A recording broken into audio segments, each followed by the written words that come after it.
The heart of emotional intelligence is empathy. I've even heard it said that empathy can save our world.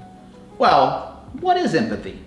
Empathy is our ability to see ourselves in another person or to feel with someone. Empathy is also very connected to the golden rule, to do unto others as you would have done unto you. This rule or value is pretty common among many different faiths and is very, again, tied to empathy.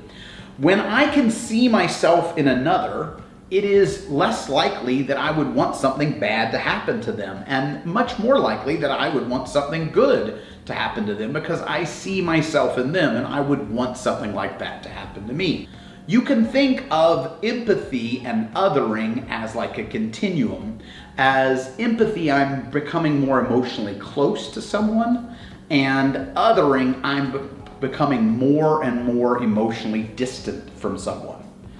Again, the more emotionally close I am, the more likely I am to include them and act from a place of kindness. And the more emotionally distant that I make myself from someone, the more I am willing to allow something bad to happen to them.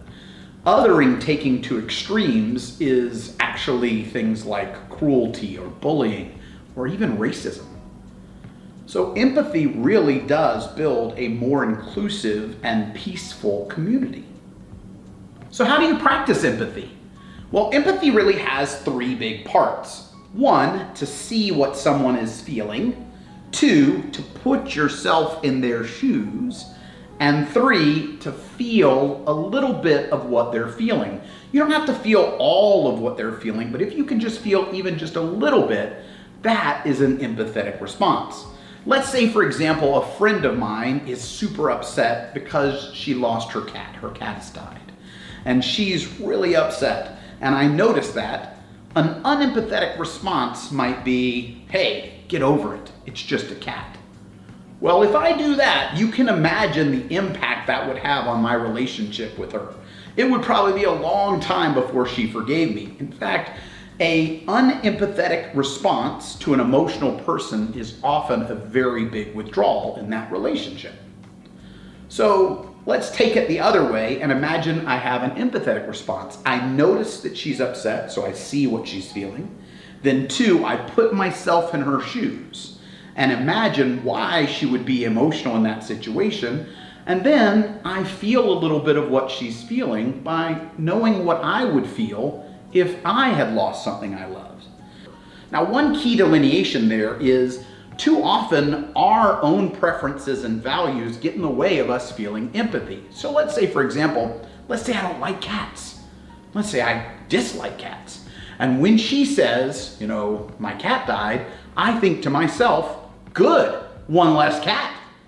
Well, thinking that is one thing and not good, but even worse, if I said that out loud, that would be monstrous. And that would be a great example of a very unempathetic and callous kind of response. But if I can think to myself, okay, she lost her cat, and even though I don't really like cats, I can think to myself, she lost something she loved.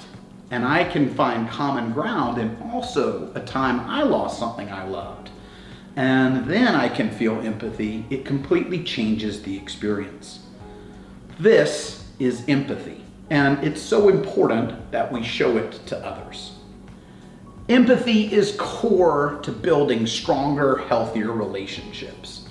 And if you can remember to see what other people are feeling, to put yourself in their shoes, and to feel a little bit of what they're feeling, then not only can you build stronger and healthier relationships, but if we can do this together, we can build a stronger, more inclusive, kinder, and more peaceful world. And I'll see you in the next video.